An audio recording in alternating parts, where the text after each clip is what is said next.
warahmatullahi wabarakatuh.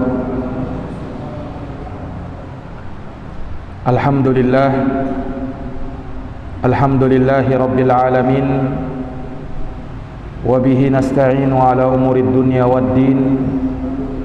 Ashhadu an la ilaha illallah wahdahu la syarika lah, ilahul awwalina wal akhirin, wa ashhadu anna Muhammadan abduhu wa rasuluhu shadiqul amin, sallallahu alaihi wa ala alihi wa sahbihi wa man tabi'ahum bi ihsanin ila yaumiddin wa sallama tasliman katsira, amma ba'd. Allahumma la ilma lana illa ma 'allamtana innaka antal alimul hakim. Allahumma 'allimna ma yanfa'una wanfa'na bima 'allamtana wa zidna ilman ya karim. Rabbi shrah li sadri wa yassir li amri wahlul 'uqdatam min lisani yafqahu qawli. Thumma amma ba'd. Ma'asyiral muslimin wal muslimat, al-ikhwa wal akhwat, jamaah salat maghrib yang dirahmati dan dimuliakan oleh Allah Subhanahu wa taala. Alhamdulillah,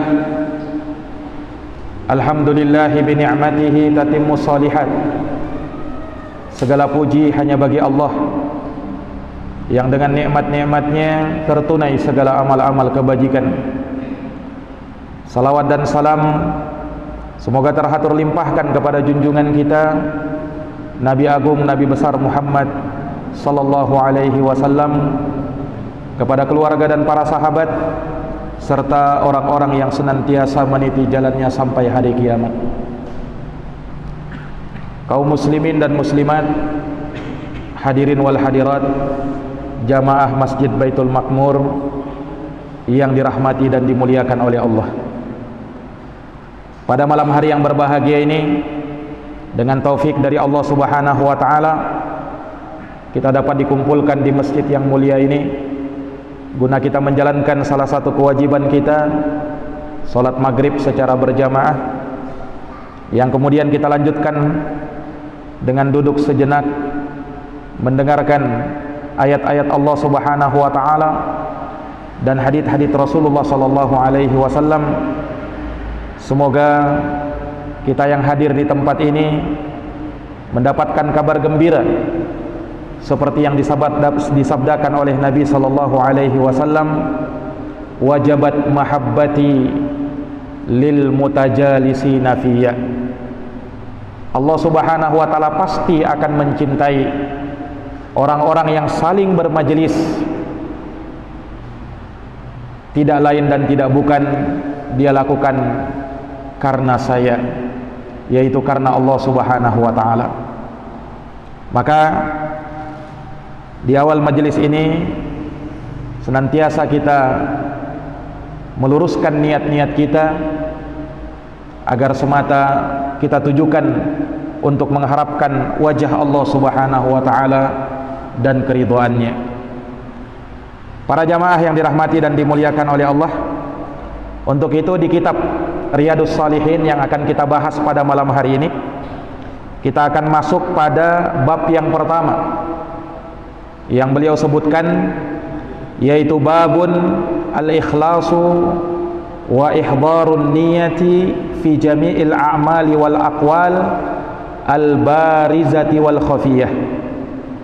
Bab ikhlas dan menghadirkan niat dalam semua amalan, ucapan, baik yang nampak maupun yang tersembunyi. Jadi Imam An-Nawawi rahimahullahu ta'ala, beliau memulai pembahasannya dengan pembahasan tentang niat dan ikhlas. Sebab kenapa? Sebab memang seluruh amalan-amalan yang kita lakukan, dari amal-amal kebaikan, itu tergantung dengan niatnya. Sehebat apapun amalan yang kita kerjakan, tidak akan bernilai di sisi Allah Subhanahu wa taala kalau tidak dilandasi dengan niat, kalau tidak didasari dengan keikhlasan. Makanya amalan-amalan hebat diawali dengan niat. Luruskan niat dulu. Inilah yang membesar, yang menjadikan besar kecilnya amalan yang kita lakukan. Dan ini pula yang menyebabkan amal kita diterima ataukah tidak, tergantung dengan niatnya. Maka beliau memulai pembahasannya dengan ikhlas dan menghadirkan niat. Para jamaah yang dirahmati dan dimuliakan oleh Allah, banyak orang yang menyangka bahwa niat itu adalah hal yang biasa dan tidak punya keistimewaan apa-apa. Padahal justru sebaliknya, niat itu perkara yang luar biasa dan punya keistimewaan yang besar di dalam agama. Makanya hadis tentang niat dikatakan oleh para ulama nisfuddin, seperduanya agama. Sebab kita menjalankan agama ditentukan oleh niat. Tatkala kita beribadah, apapun yang namanya ibadah itu, kalau tidak benar niatnya, maka sia-sia amalan yang kita kerjakan. Ini menunjukkan betapa pentingnya niat itu. Dan niat ini bisa berakibat baik bagi seseorang dan bisa juga berakibat buruk bagi seseorang. Sekali lagi, tergantung niatnya. Tergantung niatnya. Iya. Maka niat bisa menjadikan seseorang mendapatkan keberuntungan dan bisa juga membuat seseorang menjadi buntung, tidak mendapatkan keuntungan sama sekali. Nah, itu karena niatnya. Dengan niat seseorang bisa masuk ke surga, dan niat pula menyebabkan seseorang bisa masuk ke dalam api neraka. Oleh karenanya jangan meremehkan niat itu. Niat perkara yang penting, dan segala sesuatu harus kita dasari dengan niat. Sebelum kita melangkah lebih jauh apa dan bagaimana itu niat, kita perlu definisi apa itu niat. Para ulama mendefinisikan niat itu, kata mereka, hiya azmul qalbi ala syai'. Niat itu adalah azmul qalbi, keinginan yang kuat di dalam hati, ala syai'i, untuk melakukan sesuatu. Ini yang namanya niat, keinginan yang kuat yang ada di dalam hati untuk melakukan sesuatu. Jadi belum berniat kalau hanya sekedar ada keinginan. Saya pengen haji, baru keinginan. Tetapi apakah dia sudah ada niatnya? Nah, kalau yang namanya niat itu keinginan yang kuat, maka dia persiapkan, iya, dia kumpulkan bekal-bekal untuk persiapan haji. Nah, itulah orang yang berniat. Saya niat taubat, nanti benar taubatnya, niatnya benar kalau dia meninggalkan dosa-dosa yang dia kerjakan. Tapi kalau hanya sekedar keinginan, saya mau taubat, tapi maksiat jalan terus, itu belum bertaubat. Baru ingin taubat, belum niat taubat.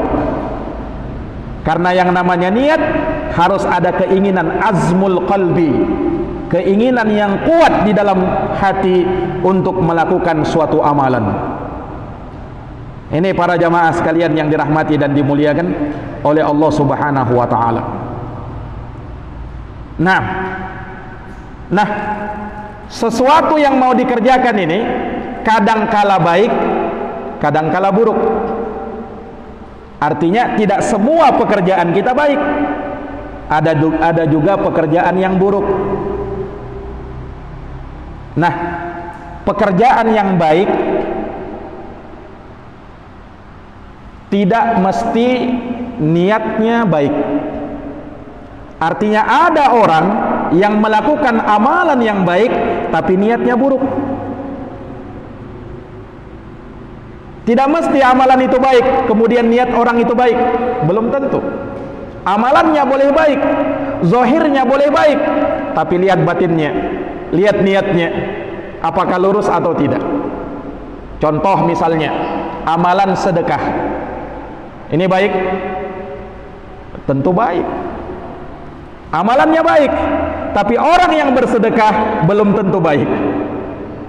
Ada juga orang yang bersedekah karena ingin dibilang, karena ingin pamer supaya dikatakan dermawan. Nah, ini niatnya buruk, bukan ikhlas karena Allah Subhanahu wa taala. Amalannya baik tapi niatnya buruk.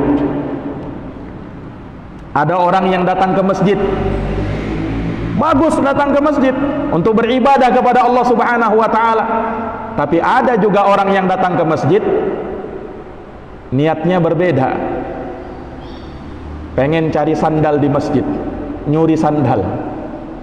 Padahal amalannya baik tapi niatnya sudah buruk.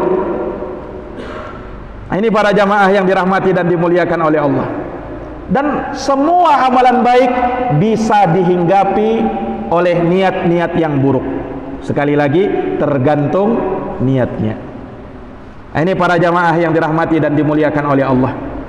Oleh karena itu, dengan niat seseorang bisa mendapatkan keberuntungan yang besar, tapi dengan niat juga seseorang bisa mendapatkan kerugian yang besar. Kenapa dia bisa rugi? Karena niatnya. Ada orang yang beramal, ada orang yang beribadah, ada orang yang berbuat kebaikan, tetapi amal ibadah kebaikan yang dia kerjakan sama sekali tidak berbuah pahala di sisi Allah Subhanahu wa taala. Justru dia rugi, justru dia bangkrut. Dia sudah capek-capek melakukan amalan itu, lelah, letih, harus mengeluarkan biaya yang banyak untuk hal tersebut, tetapi pahalanya nol. Tidak ada pahala yang dia dapatkan di sisi Allah Subhanahu wa taala. Kenapa? Karena niatnya. Makanya Nabi sallallahu alaihi wasallam pernah bersabda tentang puasa. Kata Nabi sallallahu alaihi wasallam, "Rubba shaimin hadduhu min siyamihi al-ju' wal 'atash." Betapa banyak orang yang berpuasa, kata Nabi, tetapi dia tidak dapatkan pahala puasanya kecuali hanya sekedar menahan lapar dan haus. Tidak dapat pahala. Loh, kenapa begitu? Karena dia puasa niatnya tidak benar. Puasanya memang dia sudah betul, dia tahan lapar dari semenjak terbitnya fajar sampai terbenam matahari. Tapi yang menyalahi, yang salah, yang keliru adalah niatnya. Makanya kata Nabi, betapa banyak orang yang berpuasa tapi dia tidak dapatkan pahala puasanya kecuali hanya sekedar menahan lapar dan haus. Ini para jamaah sekalian, makanya orang yang tidak betul niatnya, amalannya nanti pada hari kiamat dijadikan debu yang berterbangan. Di dalam surat Al-Furqan ayat 23, Allah Subhanahu wa taala berfirman, "Wa qadimna ila ma 'amilu min 'amalin faja'alnahu haba'an mansura." Kami hadapi amalan yang mereka kerjakan, lalu kami jadikan itu amalan bagaikan debu yang berterbangan. Allah tidak anggap amalan yang dilakukan karena tidak didasari dengan niat yang lurus.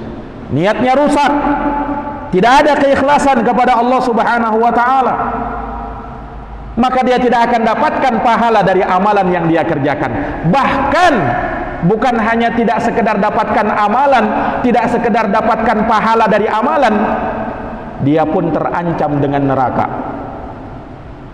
Ini kerugian yang besar. Dia sudah capek-capek beramal tapi pahala dia tidak dapatkan, bahkan justru terancam dengan api neraka. Bahkan disebutkan di dalam hadis, orang yang pertama dimasukkan ke dalam api neraka justru mereka ini. Kita sudah pernah bacakan hadisnya dalam riwayat Imam Muslim tentang 3 orang yang dikisahkan oleh Nabi Sallallahu Alaihi Wasallam.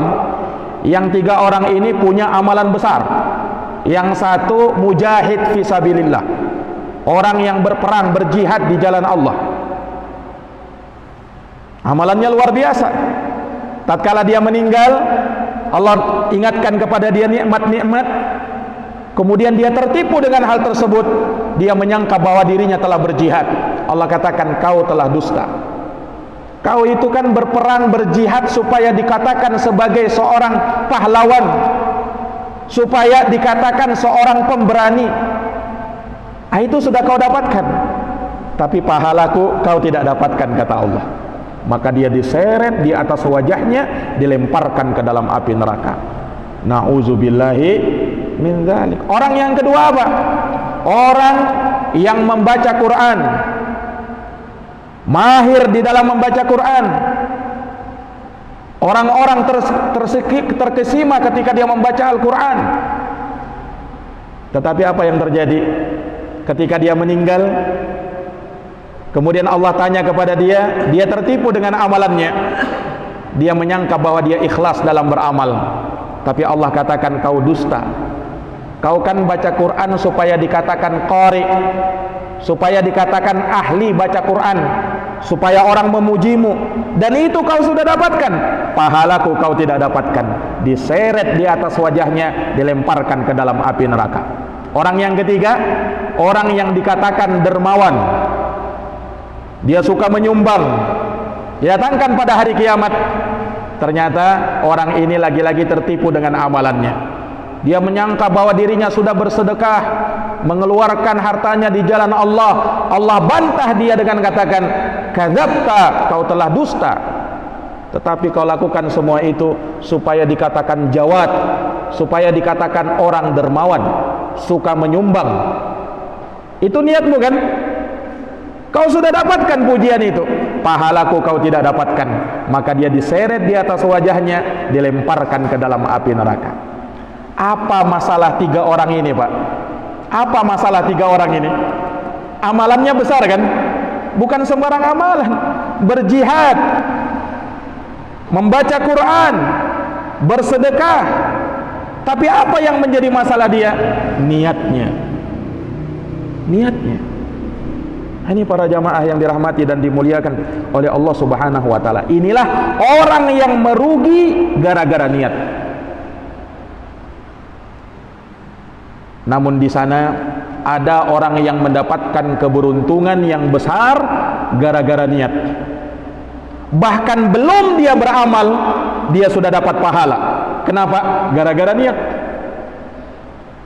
Lihat betapa dahsyatnya niat itu, Pak.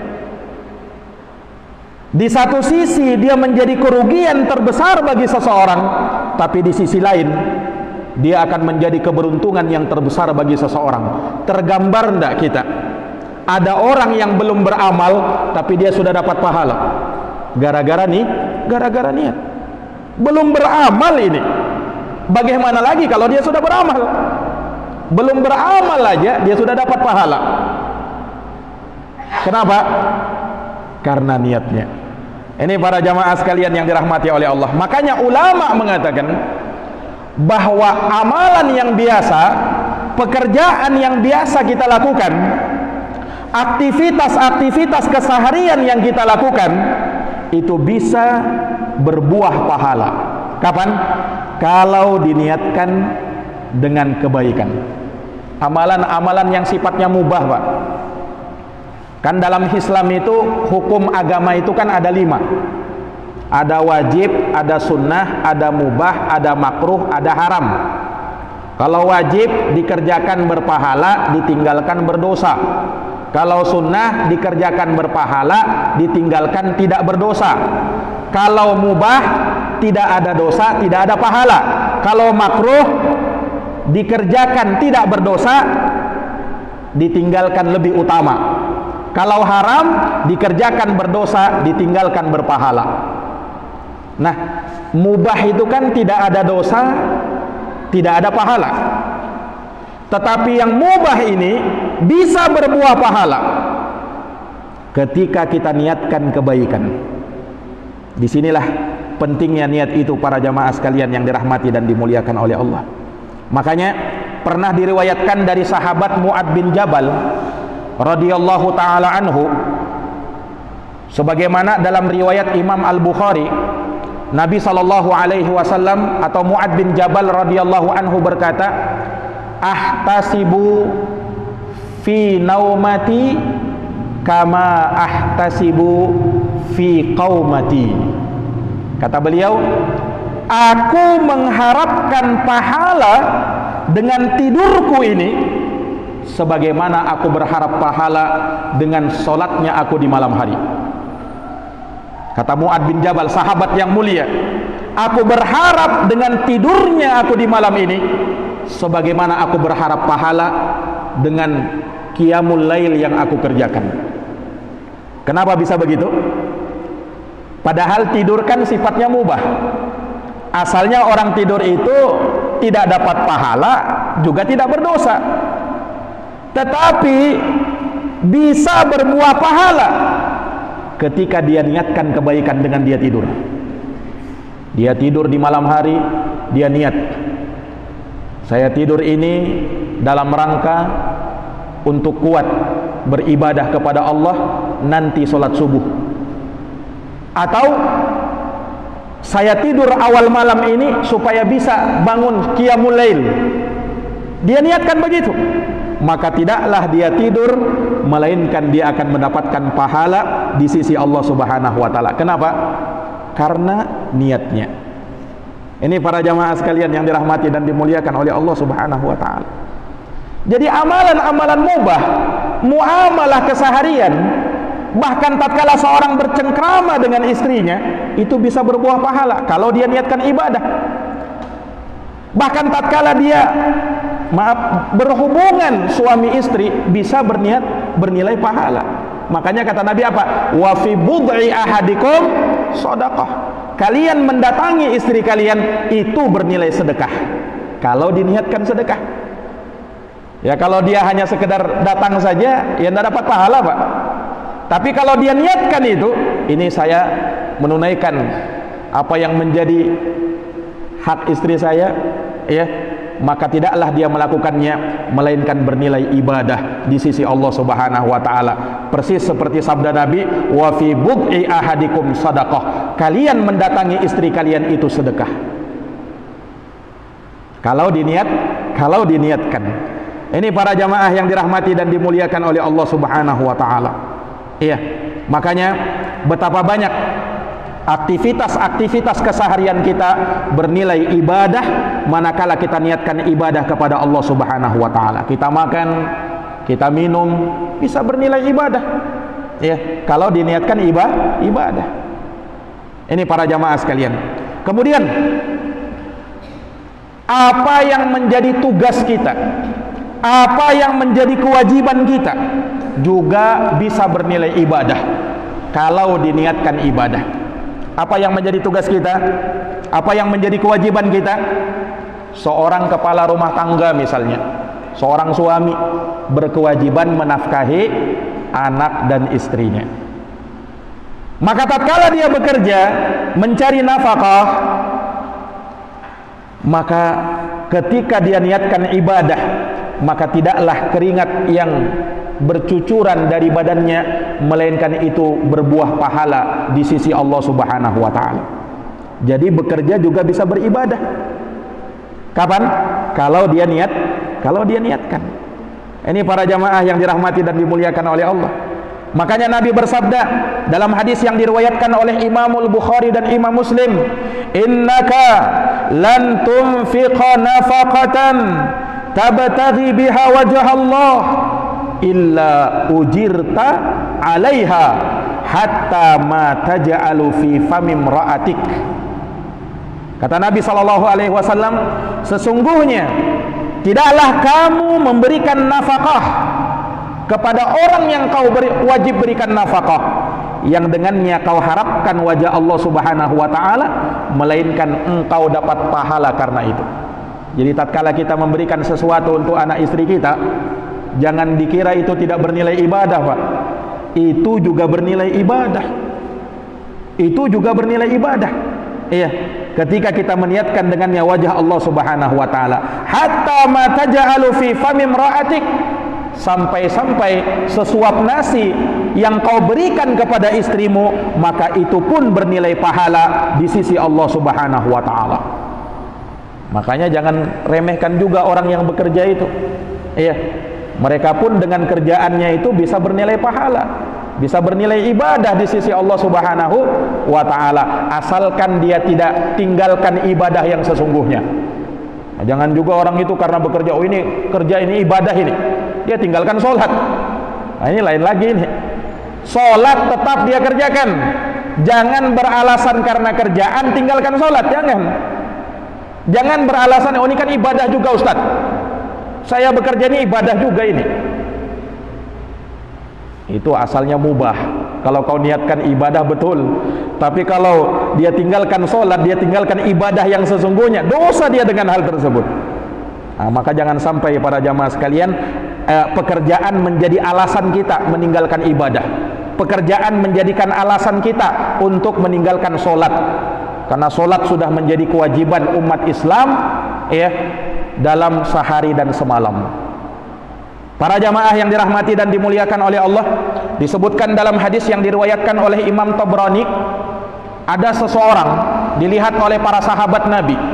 Orang ini terlihat postur tubuhnya tinggi besar, terlihat kekuatannya, semangatnya luar biasa. Para sahabat perhatian, Nabi juga ada di situ. Maka ada salah seorang sahabat yang berkomentar, "Ya Rasulullah, lau kana hada fi sabilillah." Andaikan orang ini kekuatannya, ya, dia peruntukkan di jalan Allah, niscaya dia akan mendapatkan pahala fi sabilillah, di jalan Allah Subhanahu wa taala. Mendengarkan sahabatnya berkata begitu, Nabi langsung mengomentari. Kata Rasulullah sallallahu alaihi wasallam, "Wa ma sabilullahu illa man qatal." Yang namanya fisabilillah itu bukan hanya sekedar berjihad, bukan hanya sekedar berperang di jalan Allah, bukan. Nabi ingin luruskan pemahaman sahabat. Jadi jangan kalian kira fisabilillah itu cuma jihad saja, bukan. Kata Nabi SAW, "In kana kharaja yas'a ala waladihi sigharan fahuwa fisabilillah." Andaikan itu orang, dia bekerja dalam rangka untuk menghidupi anaknya yang masih kecil, maka itu fisabilillah. Maka itu fisabilillah. Maksudnya apa? Dia dapatkan pahala karena itu. Ini para jamaah sekalian. Wa in kharaja yas'a ala abawaini syaikhaini kabiraini fahuwa fisabilillah. Demikian pula kalau dia keluar dalam rangka untuk menafkahi kedua orang tuanya, maka dia pun fisabilillah. Maka dia pun di jalan Allah, dia mendapatkan pahala karena hal tersebut. Subhanallah. Ini para jamaah. Bahkan kata Nabi, wa in kana yas'a ala nafsihi ya'iffuha. Andaikan dia keluar, dia bekerja untuk menafkahi dirinya sendiri, fahuwa fisabilillah. Itu pun fisabilillah. Itu pun di jalan Allah Subhanahu wa ta'ala. Subhanallah. Ini para jamaah yang dirahmati dan dimuliakan oleh Allah. Iya. Jadi seseorang dengan niatnya, tugas kewajibannya sehari-hari bisa bernilai pahala. Kapan? Sekali lagi, dengan niat. Makanya niat itu, Pak, bukan hanya kita butuhkan tatkala beribadah.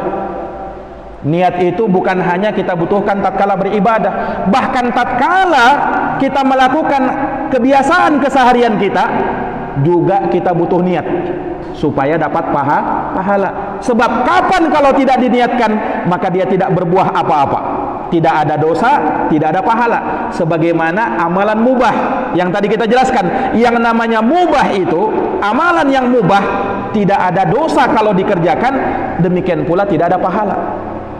Kapan baru berpahala? Kalau diniatkan. Ini para jamaah yang dirahmati dan dimuliakan oleh Allah. Dan bahkan kalau tadi kan amal aktivitas keseharian, tugas-tugas yang menjadi kewajiban kita, bahkan ada karena niat seseorang mendapatkan pahala dan dia lagi belum beramal, belum mengerjakan apa-apa, tapi dia sudah dapat pahala. Ini sebagaimana diterangkan oleh Nabi sallallahu alaihi wasallam di dalam hadis yang diriwayatkan oleh Imam An-Nasa'i, bahwa Nabi sallallahu alaihi wasallam bersabda, "Man ata ila firasyih," barang siapa yang mendatangi tempat tidurnya, mau tidur, wa huwa yanwi ayyakuma yusalli, dalam keadaan dia berniat mau sholat malam, qiyamul lail, minal laili. Jadi dia mau tidur ini, dia niatkan apa? Mau sholat malam. Faghalabathu ainahu hatta asbah, akan tetapi ia pun terkalahkan oleh tidurnya.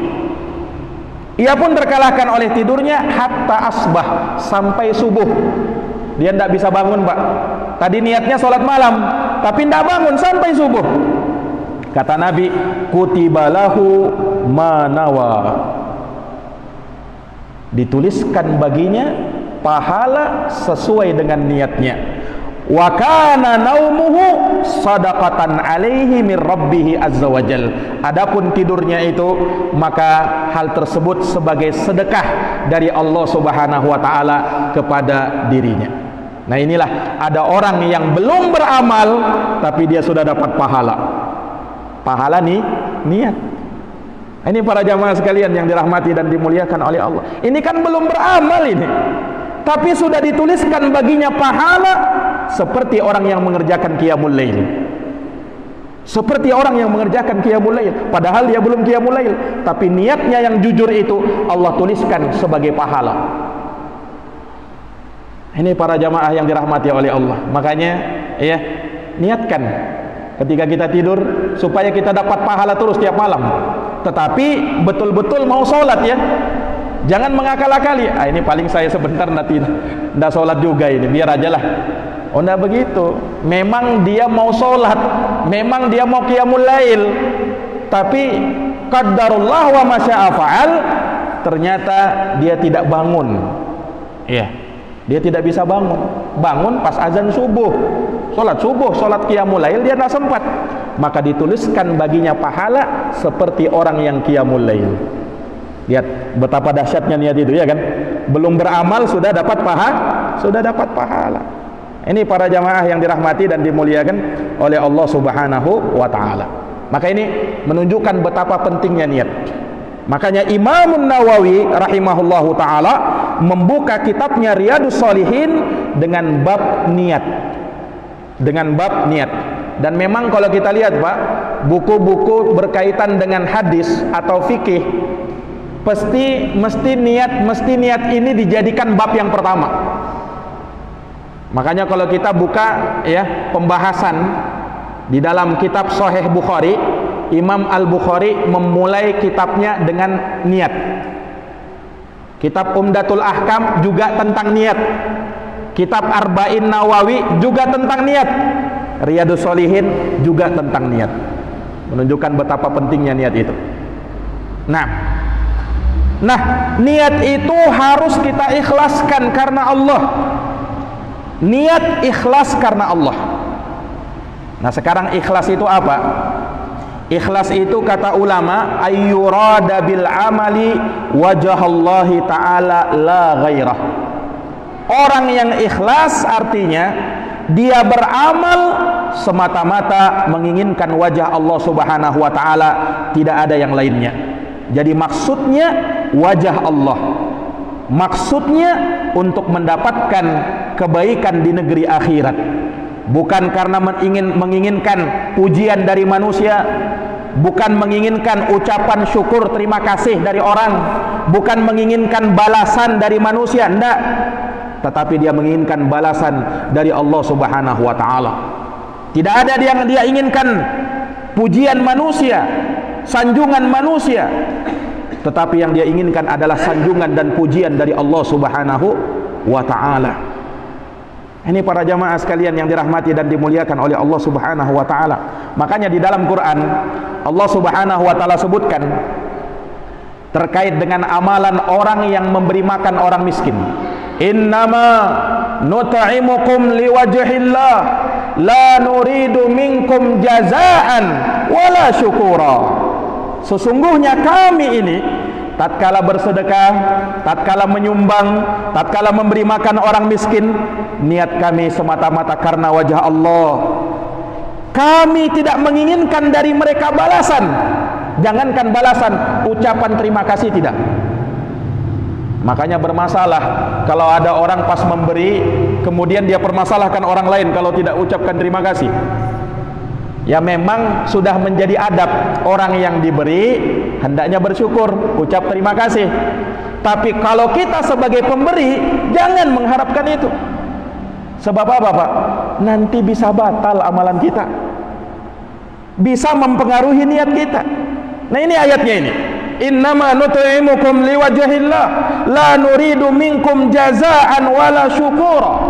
Kami ini tatkala memberikan makan kepada orang miskin, tatkala mengeluarkan harta kami di jalan Allah, tidak ada niat kami untuk supaya dapat balasan dari orang lain, bahkan tidak pula ucapan terima kasih. Wala syukura. Inilah orang yang ikhlas semata-mata karena Allah Subhanahu wa taala. Di ayat yang lain di surat Al-Lail Allah Subhanahu wa taala berfirman apa? Wa ma li ahadin 'indahu min ni'matin tujza illa ibtigha'a wajhi rabbihil a'la wa la sawfa yarda. Lihat, ini ciri orang yang ikhlas begini, bahwa tatkala dia memberi itu bukan karena ingin membalas kebaikan orang lain, tetapi karena dia memberi karena mengharapkan wajah Allah yang maha tinggi dan kelak dia mendapatkan keridhaan dari Allah. Itu niatnya. Artinya begini Pak, ada orang tatkala memberi hanya sekedar balas budi. Ya karena saya sudah diberi, saya balaslah. Ya kan? Ya memang adabnya kita itu ketika ada orang yang berbuat baik sama kita, betul kita balas. Tetapi ketika kita membalasnya, jangan sampai niatan kita cuman karena ingin membalas. Karena dia sudah baik sama saya balaslah. Karena dia sudah beri saya, ya saya beri juga. Jangan hanya karena itu. Tapi niatkan saya beri dia ini mengharapkan wajah Allah Subhanahu wa taala, bukan sekedar balas budi. Kalau sekedar balas budi Pak, dia tidak dapatkan pahala di sisi Allah Subhanahu wa taala. Tapi kalau dia niatkan wajah Allah, ini nih, ini ikhlasnya di sini. Ini ayatnya Pak. Iya. Wa ma li ahadin, kami tidak ada niatan kami tatkala kami memberi min ni'matin tujza karena ingin membalas orang, enggak, bukan sekedar itu.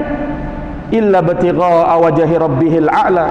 Kami memberi, kami mengasih itu karena mengharapkan wajah dari Allah Subhanahu wa taala, zat yang maha tinggi, sebab nanti Allah Rabbul Alamin akan memberikan keridhaannya kepada kami. Ini para jamaah yang dirahmati dan dimuliakan oleh Allah. Nah, yang namanya niat itu harus sinkron antara zahirnya dan batinnya. Zahirnya kan amalan Pak, batinnya adalah hatinya, itulah niat kita.